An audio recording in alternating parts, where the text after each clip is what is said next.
Okay, we are on chapter 11. Okay, in Tanya, for those who don't have a copy, I have some copies here. I'll say this. Okay, for those who have this, we're going to be doing this book. Okay, but for those who don't, okay, we have at least the English translation, so we can do our best to follow along. Here you go. Here you go. Pass this down to David. Okay, whoever wants to follow along. I might go back and forth, so keep this in front of you. Okay? So we're going back after every single thing that we've been discussing in terms of God's unity. That's what we're talking about, the oneness of God. Basic, was that a statement?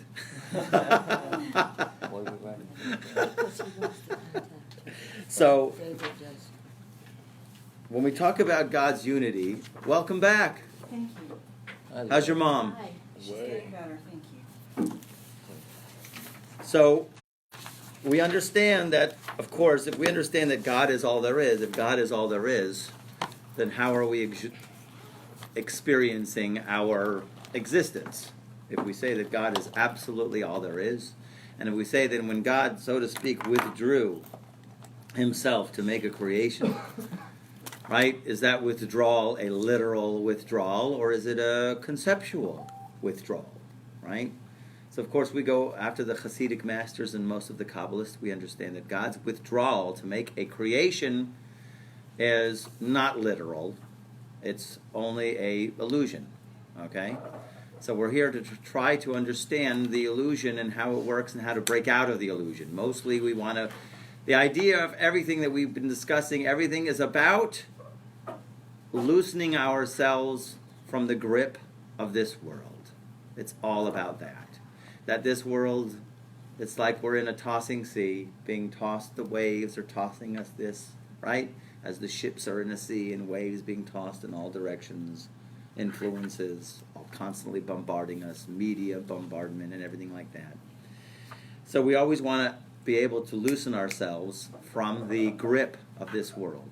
I don't know, you have to please forgive me because I give a few classes and sometimes I always string in things that I might have repeated here or said in another class. But there was a passage in the Talmud, remind me if I said this last week, about passage in the Talmud where this person was in the Galleria with Elijah the prophet. Did I tell you that last week? No. This person was not in the Galleria. He was in the marketplace. They didn't have the gallery in those days, silly. He was a sage, was in the marketplace with Elijah the prophet. All these people going back and forth, buying, selling. And he asked Elijah, he says, who here, you're going to like this one, who here is a person who's going to the next world? Because it seems like all these people are running after this world. Make sure they get their beans and they get their whatever, buying this, buying that, right? Yeah. So Elijah, he scans and he goes, those guys over there. The sage runs after those guys. He catches up to them. And he goes, what do you guys do? And do you know what they said? What their business was? What? Comedians. Yeah, I did remember. Aha. So I did say this last week. Yeah. So the idea here is, why are comedians get a portion in the next world? A bunch of scoffers, right? Right? So the idea here is a person who gets too attached and embedded in the things of this world, they loosen it up a little bit. And to get them to laugh, when a person laughs, they don't take this world so seriously. It's very important, right? If you can't laugh at yourself, I don't know if you can laugh at anything. And especially now that comedy is dying. Okay. Don't say that. Okay. I think it was somebody big said it. Okay. So in any case, we're here to go ahead and try to pierce through the masks of matter. Okay, to loosen up and enable ourselves to attach ourselves to the spiritual world. So here we are on page chapter 11. Chapter 11 begins 155. Thank you very much. Okay. So here he says, in the previous chapters we learned that the sfirot, the divine attributes, can be viewed from two perspectives. Okay, so once again we learned last week about the 10 sfirot. These are the 10 illuminations. These are the 10 attributes which God basically guides the world. Okay? You have Keter is number 1, and going all the way down to Malchut is the last one. In each one of these are different guiding forces which God will express in the world. We kind of did a little bit last week about the lower 7, because that's really very interesting. It's very pertinent that we understand that we can grasp the lower 7 much more than the first 3, which are called mental sefirot. The lower 7 actually relate to the 7 days of creation, and you can get a sense of these sefirot when you understand what was created those 7 days. Like we said, in Chesed, which was day 1, the light was created. Day 2, God made a firmament, which is Gevura, which is more like discipline. So this is kindness, this is discipline. This, on day 3, the dry land appeared, which means there was a perfect blend of oceans and dry land. Okay? And of course, there was Netzach. Day 4 was the stars and the planets. Netzach, which means victory, or actually victory. Another like forever, or no, like Netzach Netzachim. Well, it's more like the idea here is Moshe relates to Netzach because it's more like dominance. Mm-hmm. Because basically God said on the 4th day of creation, hey, sun, come here. Here, you go like this. You, moon, come here. Here, this is how you go. Uranus, this is where you're going. Okay? And all of the other planets and stars and everything, this is what you're doing. Hod was more empathy. As we know, what was created on the 5th day of creation was the fish and the birds, which were the first creations of complete free movement. Everything else didn't really have such free movement. And here we started free movement. Empathy, it was like, okay, you have an entity there that has feelings. It also relates to Aaron. Aaron, the high priest, who was the master of empathy, he was able to be the peacemaker because he understood 2 parties. Then you'll have Yesod, which is Yosef. Okay? Yosef, which the 6th day man. Okay? And then you'll have the 7th day, which relates to Shabbat. Okay? In any case, those are the 7 days. But we say that there are 2 perspectives. From the world's perspective, each of the sefirot has a completely different function, as I just showed you, and creative role. But from God's perspective, all the sefirot are absorbed in His oneness and have no separate entity. Okay, so we got last week basically understanding the sefirot in God's perspective. There's no 10. Okay, there's just God. It's like if you would take the sefira and cut it, like on God's side, which is the ultimate perspective, there's only one. And on our perspective, of course, we're seeing different dynamics that are expressed in the world. Kindness and light, and then you'll have Gevura, like power, right? God's power, like what happened Friday night, right? What happened Friday night? Midnight, my entire sukkah structure blew down. weird. Right? And I said, Kol David Rahmana, Latav Avid. Everything God does is for the good. Was one little gesture that God was giving me, a little wink, gang. Guess what? You're moving on. But it's God's power. I walked down through all the streets on Shabbat and all the other neighborhoods. Nobody else's sukkah blew down. No, just Cohen's. Okay? The Tov Aviv.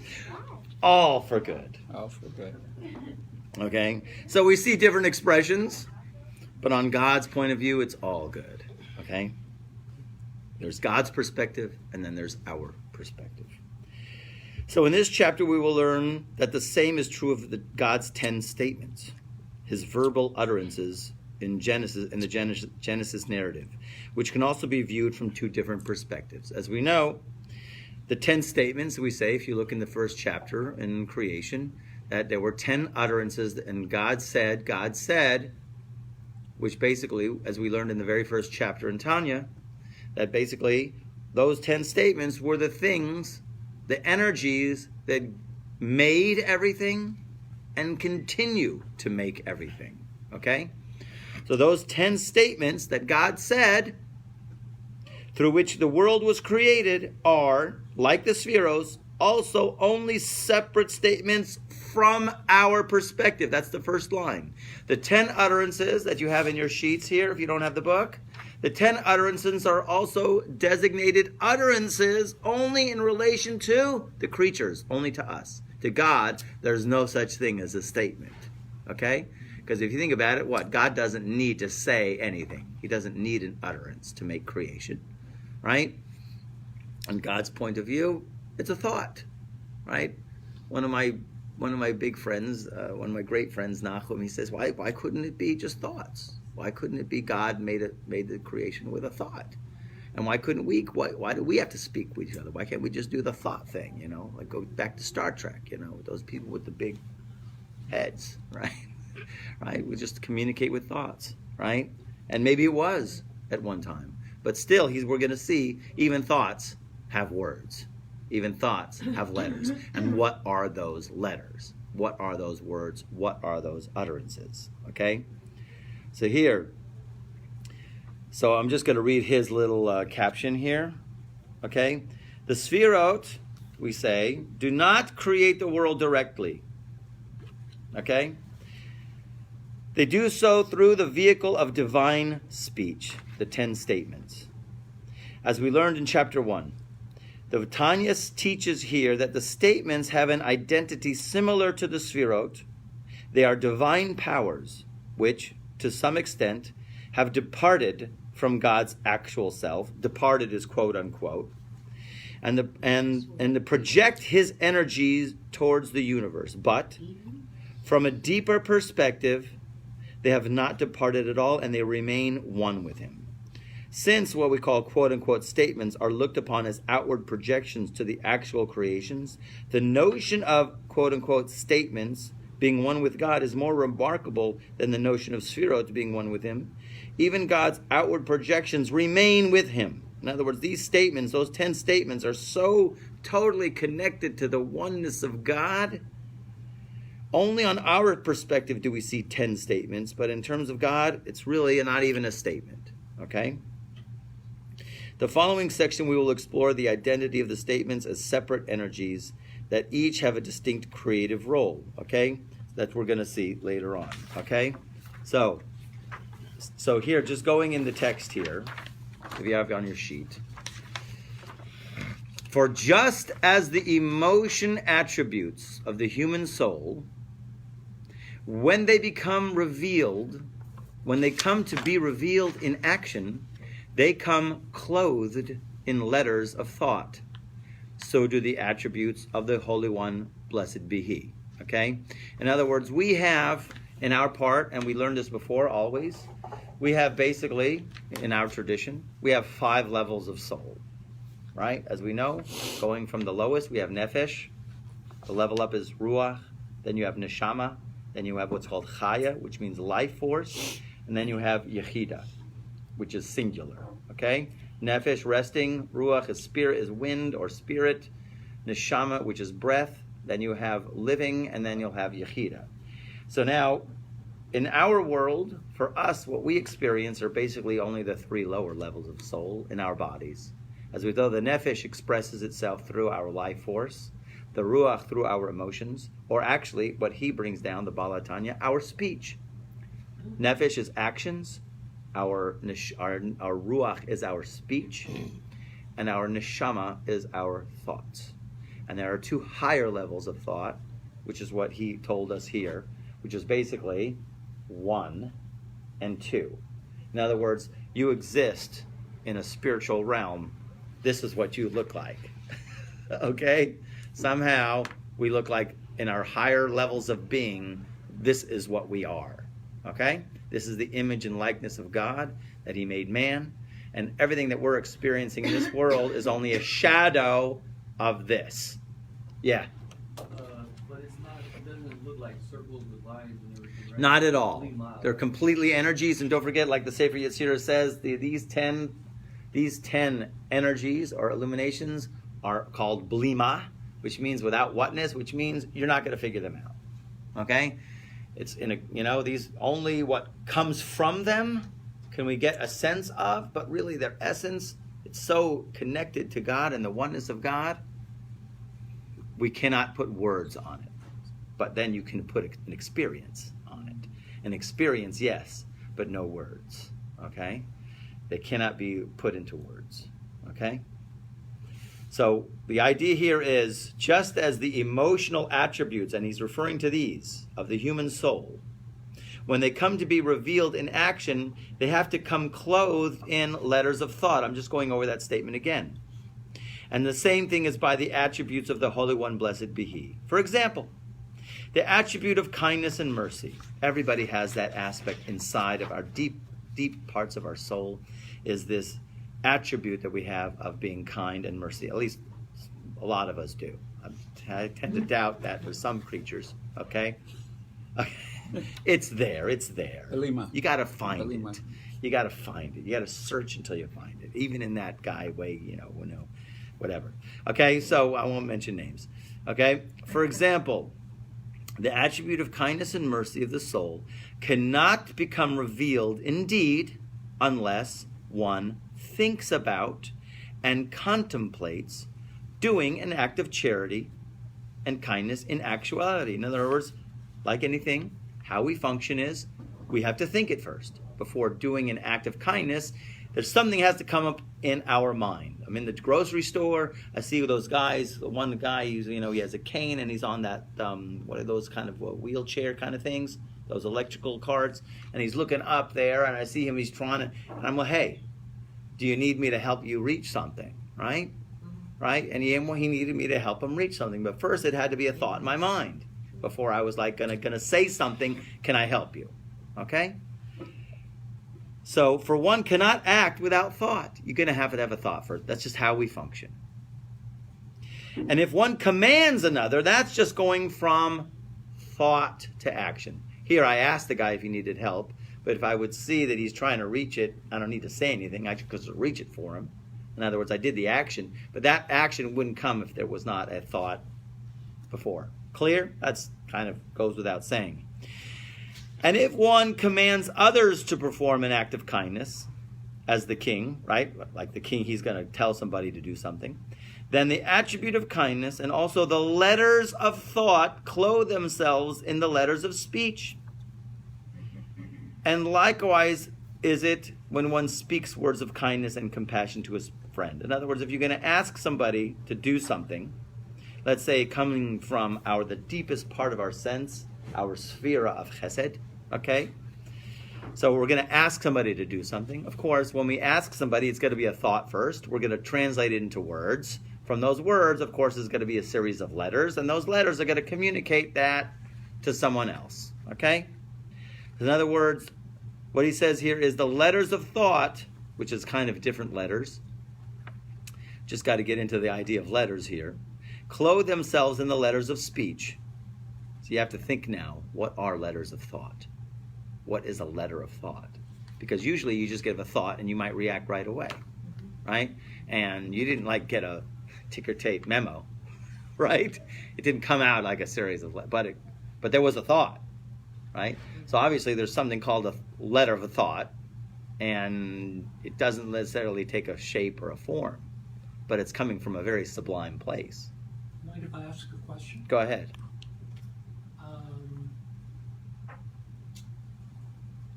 Getting back to your grocery store scenario, I'm just picturing myself as that person who helps the person who's handicapped.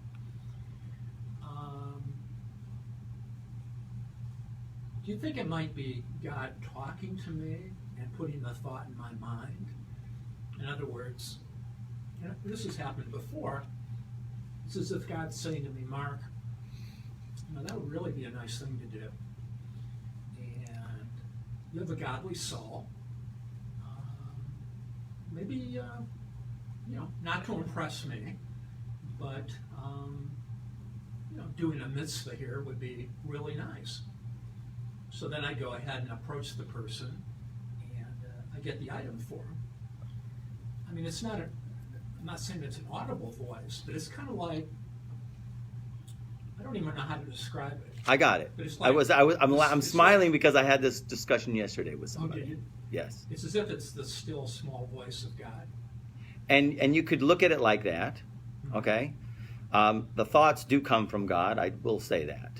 I don't know if we can go say that I'm a prophet, okay, or okay, because you have that. But all thoughts, I would like to say, most thoughts, because there could be some thoughts which could come from you, like eat the extra piece of cake and finish it so that nobody else eats it, right? Or whatever, so that, so, did that come from God?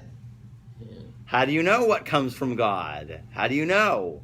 And I would definitely say that, yes, if it's a thought of kindness, if it's a thought that's going in the nature of the flows of these 10 utterances, of these flows, yes. Okay, listen, God puts a lot of thoughts into our minds through many vehicles. It could, now we've been learning here about like a Shar Gilgulim, and we learned about something called an Ibor, which could be another soul of somebody, of a righteous person that is in you, that speaks also. He gets it from God and he gives it to you, or he knows how the flow of God works, and he says this is the right thing to do at this time. What an opportunity. But you also have to make choices to be in that flow, to listen to it. Because listen, we get thoughts all the time to do good things, but some people ignore it. Some people say, nah, right? So you're right.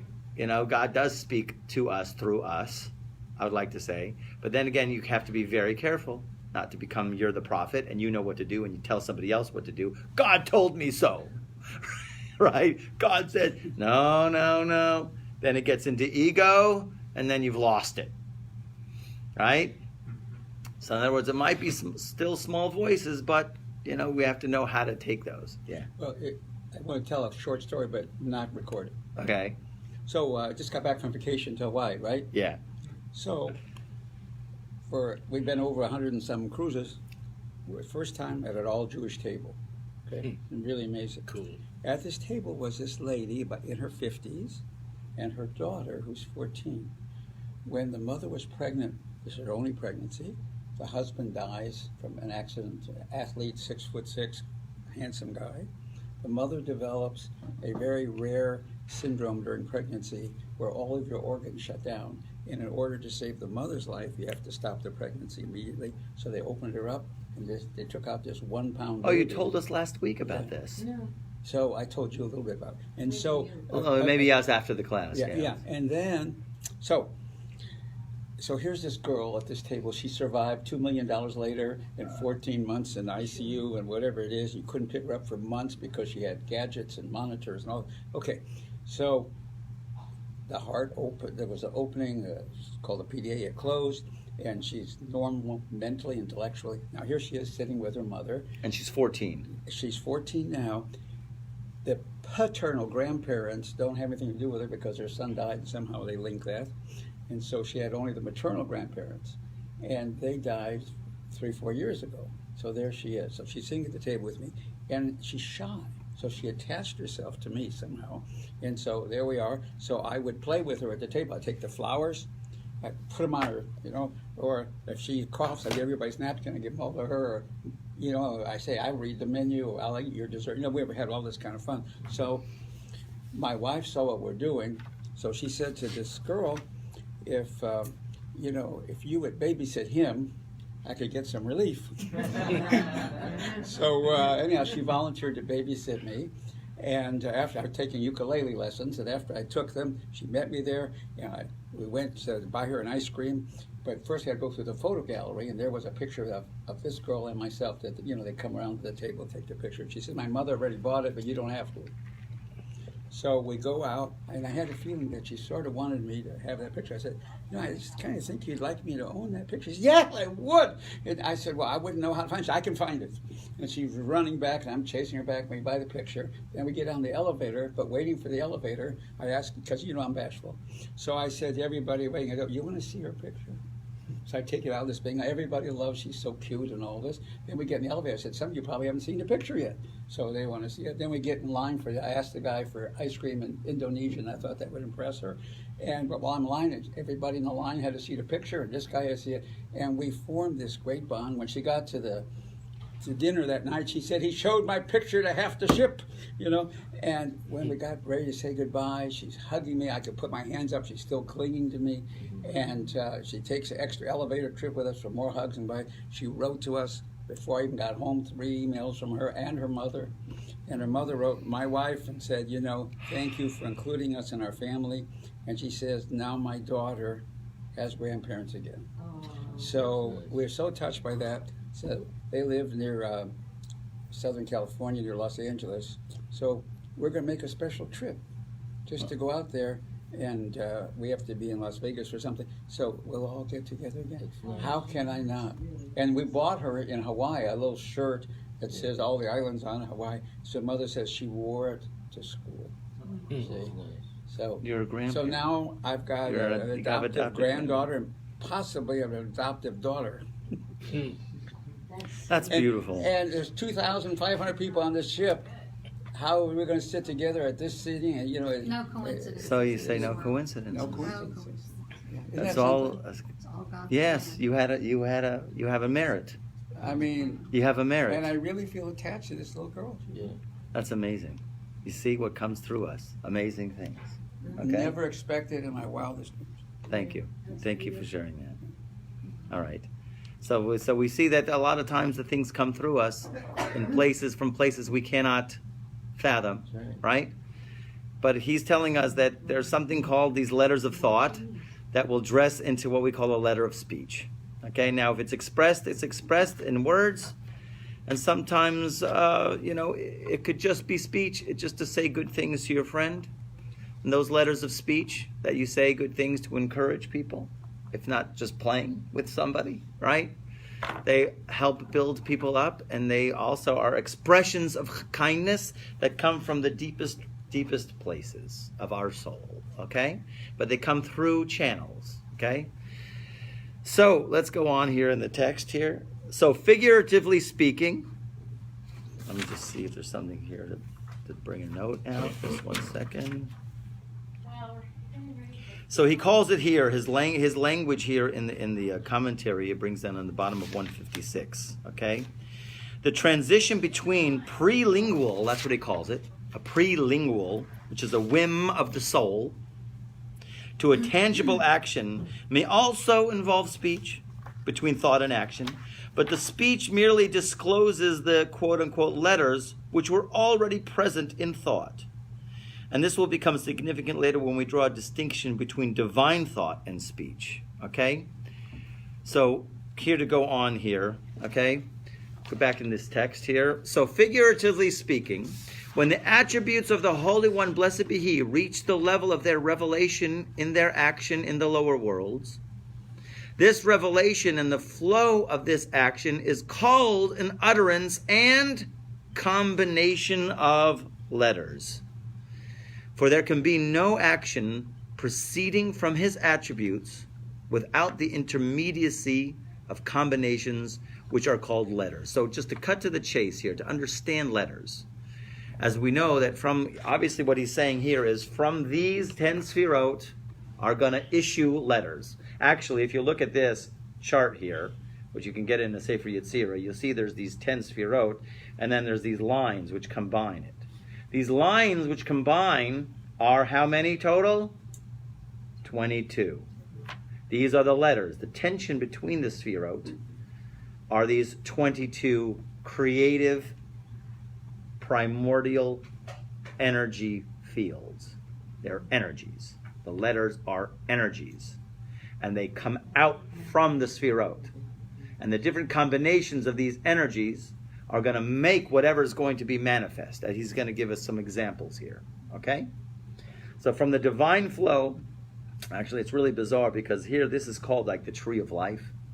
And this is, we call it the 32 gates, right? With 32 mystical paths of wisdom, God created the world. But actually, here comes out something that Shimon Bar Yochai and the Tikkuni Zohar alluded to a lot, which is like really, this is coming to the 42. 42, the number 42, Mab, right? Membeit is the 42 letter name of God, which is if you look at the 10 Sfirot and the letters, plus the 10 statements of creation coming out lower than this, from a lower expression, that adds up to a total of 42, which is probably the most dynamic name of God, and you would all be saying it every day. I'm sure you do, right? The Ana B'Koach, maybe most people are familiar with. Ana B'Koach. So in any case, the idea here is of the letters, which are these energies, and the combinations, those are going to be the thing which is going to manifest whatever it is going on in the will of God. Okay? That's what it means by the combination of letters.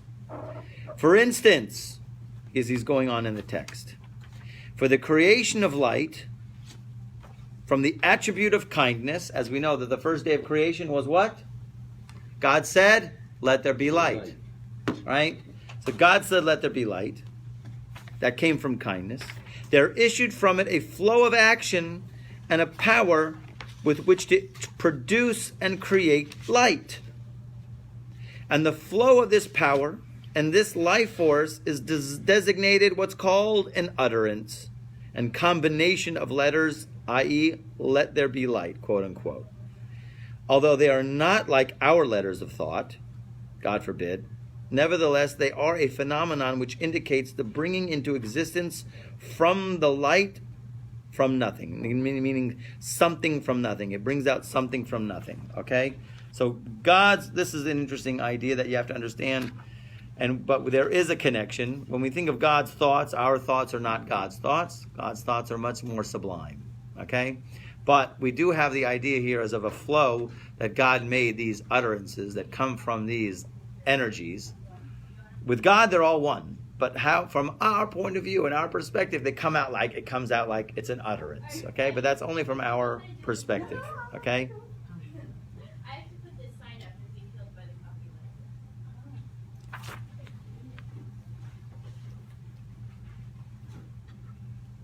All right, going on. Hence, the light was created from this flow of action, and not other things, which were also created from the attribute of kindness, such as water and the like. Okay? So you have different things that come from kindness, God's chesed. By the way, the class that I gave on Wednesday, which is a dynamic class also, which is really also to unhook the grip of this physical world, is you have to know the 10 sefirot, because you have to probe with them, right? You have to examine with them and probe from them. In other words, when you look at every single thing in creation, you have to understand what sefira that's hooked up to. It's bizarre. So I couldn't have come up with examples at the class, but this is a great example. So, such as when you see water. What is water? Water comes from a sefira. Water comes from the sefira of chesed, of God's divine sefira. And it's amazing that it was once told to me by one Kabbalist how sometimes to use things you need different energies combined. That's why we do mitzvahs, and certain mitzvahs have to be in certain ways in order to combine the different energies of the different spheros to make the unbelievable expression that it needs to be. The greatest example that he gave me was when we have to take a cow and we have to make a kosher cow. You have to slaughter the cow. We have to take a knife. A knife comes from Sphera number 5, Gevura. A knife is din. A knife is judgment. You take a knife and you have to use the knife with this cow to slaughter it and drain the blood. And then what you have to do is, of course, you have to examine any internal injuries, and then you have to take salt, kosher salt, the one that people put on pretzels, right? That's where originally it was for the meat, yes. Because and that's din. So you have to take another aspect of din, and then you have to put it on the meat in order to drain the blood from the meat. So you have to have din plus a combination of water. Then you need water to wash off the coarse salt. So you need just like in this mitzvah to prepare the cow for slaughter to eat, you need to combine the different cosmic energies. It looks like a knife, but it's a cosmic energy. It looks like salt, but it's a cosmic energy. And then water is also a cosmic energy. Light is a cosmic energy. Everything is a cosmic energy manifest, expressed in this world. And our job is to hook it up to what sphera it particularly is. When you do that, so then you've unhooked yourself and you're more attached yourself more to the cosmic and the spiritual realm. You want to ask something? Right. Speaking of water, I imagine, I would think all of us have felt this way, but when I go down to Galveston, for example, and I'm looking at the Gulf, it's almost as if God is speaking to me when I see water. calms me. I think inspirational things. I'm sure there are a lot of reasons for that, but one might be that our bodies are primarily water. Our brains are primarily It's an interesting, water. it's an interesting idea that you So bring up. maybe, yeah. So listen to we this. can take it from there. Yeah, listen to this midrash. In the second day, God used the force, the energy of kavura, power, din, discipline, and he made a firmament. He separated waters, the upper waters from the lower waters. Okay? And the lower waters, do you think they had a good time? The lower waters were going like, whoa, what did you just do to us? We were connected to the divine light. And you separated us. All the waters became completely separate, right? And these waters, it's all for the purpose of yearning to rejoin to the upper waters. So the idea here is the fact that we're all water. It should remind us all the time of these lower waters are constantly yearning to rejoin with the upper waters, okay? Hence our soul also. If you go to the deepest place of our soul, really, we just want to connect, okay? I'm going to throw this out. I wasn't going to throw this out. I was going to save it for a little bit later, but it came out. And the idea here, which is really a lot of what he talks about, all of these chapters, come from a very dynamic parable of the Baal Shem Tov. And I've brought this before, but you can never hear this enough, okay? He started off in Keser Shem Tov 51. He's asked this question. He says, we have handed down to us from all the Kabbalists that there are angels that we pray, and the angels bring our prayers to heaven, right? And some angels are 500 years long. Go figure, okay? What is that? Okay? In any case, it's like, what do you need angels for? And the Baal Shem Tov says flat out, if God is absolutely everywhere and all of this constriction and God separating himself, right, to make a creation is all figurative and it's all conceptual, and God is right here, right now, in all of his glory, right here, right now, what do you need angels to carry our prayers? So he answers, because we have to have the experience of distance in order to yearn, to rejoin, to reconnect. Okay? And he brings this mushal down. This is going to be very powerful for you. If you could just hold this like anything in your hand. He actually said this before Rosh Hashanah, before they blew the shofar in Rosh Hashanah. He got the whole community and he said this parable just before Tekiyat Shofar, because Tekiyat Shofar is very powerful. It's like the ultimate prayer without words. Okay? Tekiyat Shofar. No letters in that. Okay? And the parable was this, that the king built around his palace, using sorcery and magic, concentric walls around his palace. One wall, and then a wall outside that wall, and then another wall, and then another wall, right? And on every top of the wall, he put fierce soldiers on each one of those. And in between the walls, he put lions and bears and tigers. Oh my. Okay. Can I say one? No, I got to finish this, okay? So then he also put in between the walls, he put like dudes with like all of these like wheelbarrows of jewels and gold.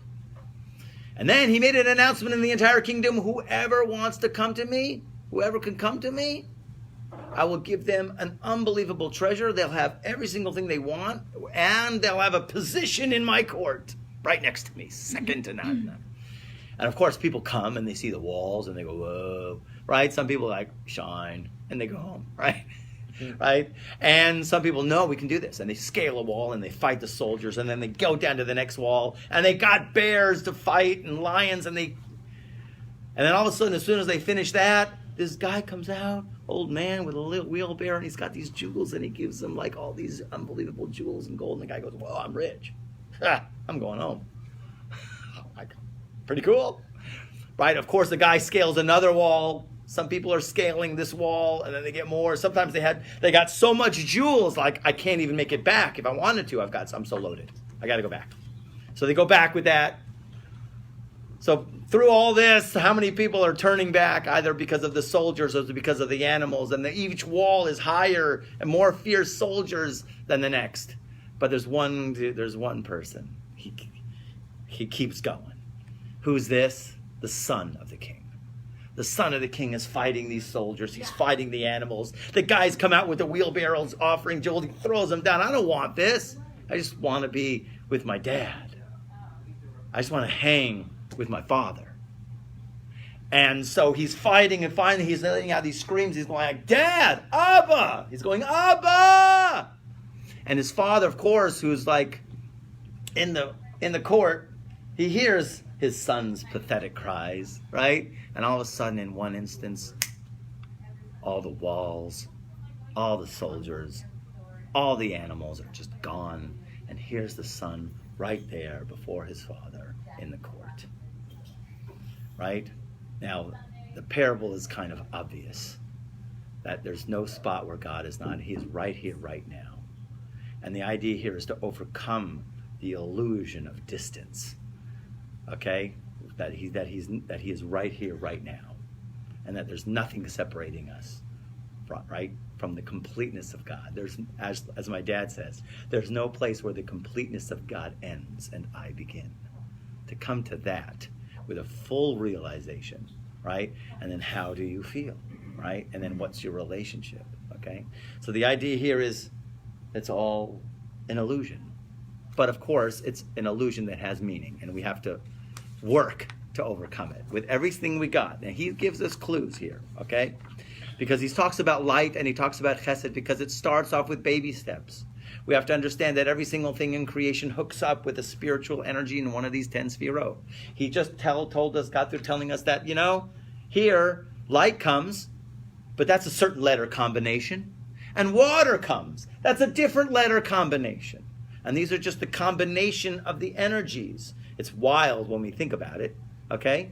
How the energies of these letters combined in different way come up with different expressions. But in the oneness of God, they're all the same, okay? Hence, the light was, okay, we did that, water. Such as water and the like, because there were clothed in them powers in other combinations which indicate the bringing into existence of water and the light. They come from the same sefirah, but it's a different packet of energy flow that comes from those divine attributes. That's what his language is, okay? So it's really a different series of energy flows that come from those powers, okay? In summation, okay, so here he says, thus, it follows that all life forces and powers which issue from his holy attributes to the lower worlds to create them ex nihilo, that means something from nothing, and to give them life and to sustain them, are given the appellation of holy letters. It's very important now, if you haven't been involved in a Hebrew ulpan until now, then you might want to consider it, okay? Because the holy letters is those creational fields of the Hebrew are what God used to make the heavens and the earth, okay? Not any other language. Which are the flow of the life force from his will and his wisdom and his attributes to bring worlds into being and to give them life, okay? And, okay, so now it's different though. The way we flow, we can understand how we have thoughts. Those thoughts become letters. Either they're letters of thought or they're letters of actual speech, but they always will translate into some series or combination of letters. God is kind of different with that, okay? Because we can keep thoughts in our mind and they don't have any expression whatsoever, even in an action, right? People can think a lot of things and do nothing, okay? So these worlds, now, but God, it's different. It always comes out in an expression. And these, okay, just to sum up here, yeah. Right. And these worlds, in other words, God's worlds, are of two kinds. Hidden worlds, unrevealed, which come into existence and live and are sustained from concealed powers and life forces. It's, for example, the letters of thought, like in our human soul, like we think things. And then there's what's called worlds revealed, which were created and live from the revelation of the hidden powers and life forces called letters of thought, which, when they are in a state of revelation, in order to give life to the revealed worlds, are called utterances, and the word of God and the breath of his mouth as for example the letters of speech in man, which reveal to his listeners what was concealed and hidden in his heart. In other words, God has different kinds of letters. But always it will result in an expression of something, either a hidden world that we cannot see, or a revealed world. When it comes to God, in terms of the revealed world, so those comes out to be what we'll call a letter of a thought. And those letters of thought will come out in an expression of the revealed world. But every single thing that emanates from God's mind is absolutely expressed, not like us. Okay? In truth, however, the supernal letters of speech are exceedingly higher than the level and essence of the wisdom and intellect of the created beings, us. It was always amazing to me. Okay? Because, when I was in biology class and I saw God in biology, I'm like, oh my gosh, who made this, right? You don't have to think about breathing, you just breathe, right? And the lungs take the air and they move it into the oxygen and then it makes it the blood. And then, you have infections and you don't have to push a button to alert your white blood corpuscles to go ahead and invade an infection. You don't have to do that. It just happens automatically. I was like, that's cool. I'm like, me and my friend were just blown away and saw God in the biology. I'm like, so when I look at this, and there's a statement, God made an utterance once upon a time. Actually, it's still being uttered every moment. From the utterance and letters of let us make man in our image was created man. All of its details, including man's brains. Okay? So when from the utterance and letters of let us make man in our image was created man, possessor of wisdom and intellect, or even by, let's say, we'll call it the divine breath alone, because it says he breathed into his nostrils a soul of life. So either you'll look at the utterance when God said that he said, let us make man in our likeness and image, or you could look at it from the other verse, which says he breathed into his nostrils a soul of life. Hence, the divine speech and breath is the source of wisdom and intellect in the soul of man. You didn't see it in the letters. You don't see it in the words, but it's there. In other words, all this wisdom that comes from such a high place, we come from such a high place. It was all included in those words, or the words of, and he breathed into his nostrils the soul. So all of the wisdom and the smarts that we have comes from that. Okay? And he also adds, which contain all the souls of the tzaddikim, who are superior to the ministering angels. Now that's a whole wild one. Rabbi Nachman gets into that. Rabbi Nachman says that really our job is to be superior to all of the angels. It's our lifetime goal for life. What are you here for? To become the boss of all the angels and tell the angels what to do. Oh, really? Right? Yes, absolutely. But you got to be the boss, right? And there's a technique how to do that. The idea here is we come from such a high place, we have no idea, okay? And that's what all this is really saying.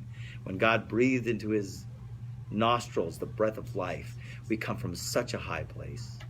We always use the idea of understanding the 5 levels of soul from the mushal, the parable of the glass blower. If you recall from my earlier classes, when a guy blows glass, he takes a straw, and there's a glob, and he blows into it. All of our soul is contained in that idea, in that imagery. What is it? When the breath that he breathes out goes through the straw and into the ball. So obviously, the air rests in that, what do you call that ball, that glob, or that globe, or that whatever, glob, that sphere. So there's air resting in there, that's nefesh. The air that's going through the tube, that's ruach. Okay? The breath that the glassblower takes, that's neshama. Right? The life, soul, energy of the glassblower, that's chaya. And then the mind of the glassblower, that's yechida. So in other words, every single moment God is breathing into all of us, every single moment, that breath of life. And that really, the implication is it blew somebody away in a class. That means we're constantly connected. Every moment. You're constantly connected to the most highest of places. Okay? From the nefesh, to the ruach, to the neshama, to the chaya, to the yechida. Okay? The question is, how do we get that connection? Okay? So the reason for the transcendence of the supernal letters over the soul is that the letters of his speech, may he be blessed, are effluences of powers, flows of powers. Let's look at it like that. Not chunky powers, of effluence of power, and life forces from his attributes, may he be blessed, which are united with his essence and being in a perfect unity that is infinitely higher than the level of wisdom in created beings. No matter how much we think we smart, he's way beyond. And they are all called in the name that we call it for us and our intents and purposes, quote unquote, letters. Okay? Only relative to his divine attributes. In other words, God calls them letters. Really, we call them letters, but in terms of Hashem, it's all energy. Everything's just energy. Yeah. Two really quick things. Sorry about interrupting you, but I'm sure we're all familiar with the question and answer. Where is God? The answer being wherever we let him in. But also, we're talking about angels. And real quick here, my father, may rest in peace, he was in hospice about 15 years ago. And he lived about a week after that. So I flew out to Honolulu to visit him. And, You got to be quicker. Got to be quick because I've only got so much time here. Okay. Anyway, one day I'm visiting with one of the nurses, and she says to me, "Mark, you may not believe this. I didn't believe it myself, but I was working the night shift a couple nights ago, and about 2:30 in the morning, I saw a group of angels go into your father's room. They flew in there, stayed for a while, and then they flew out." And she said, it's God's truth. I actually saw angels. And, I was a little skeptical, but, I thought, why not? Why not? How do People we- see things all the time. Yeah. Yeah, all the time. Good, thank you for that. All right, Sure. let me just sum up because we have to get to the end here. Okay? So the last paragraph here. Now there are 22. You have to understand this, and we have to get this because this helps us for the last chapter, next chapter.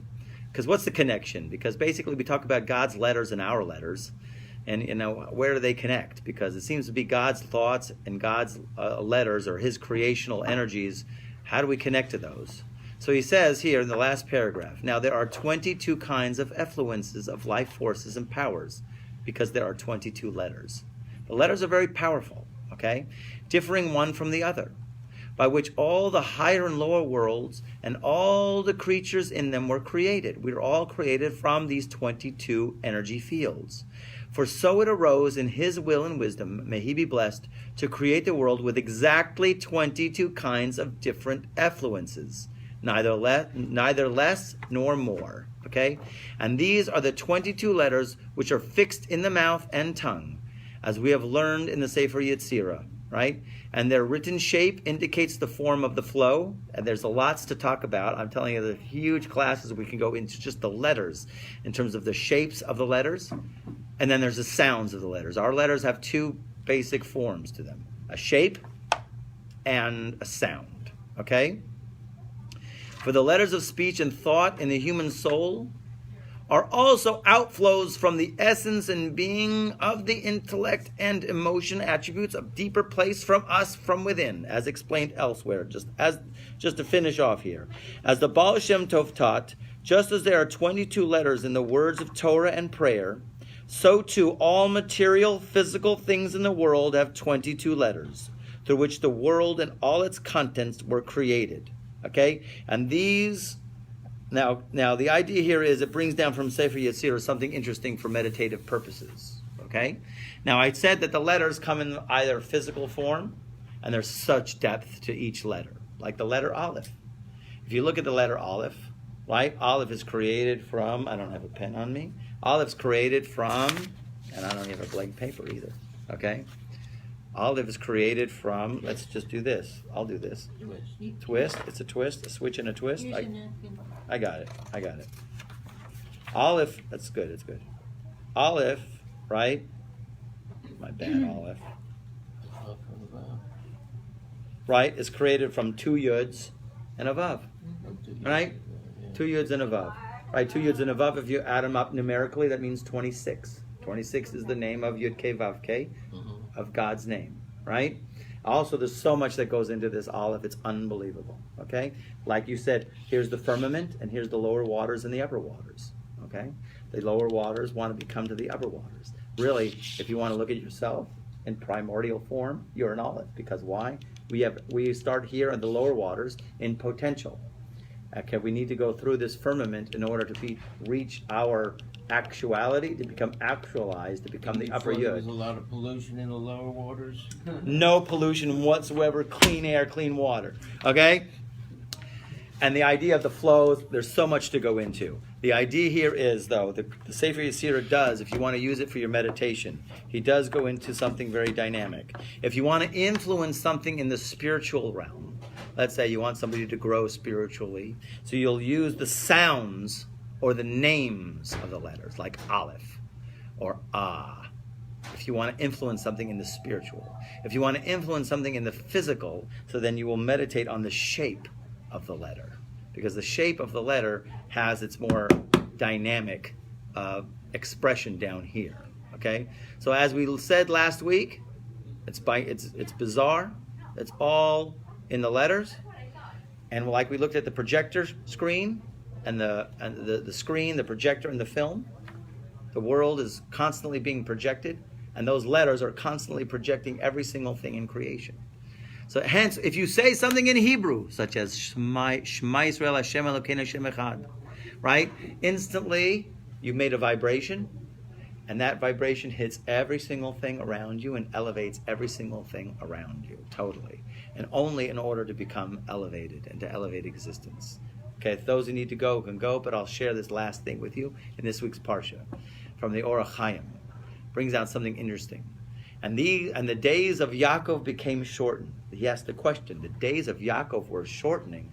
Days don't become shortened. The life becomes shortened, right? What does it mean the days of Yaakov became shortened? Okay?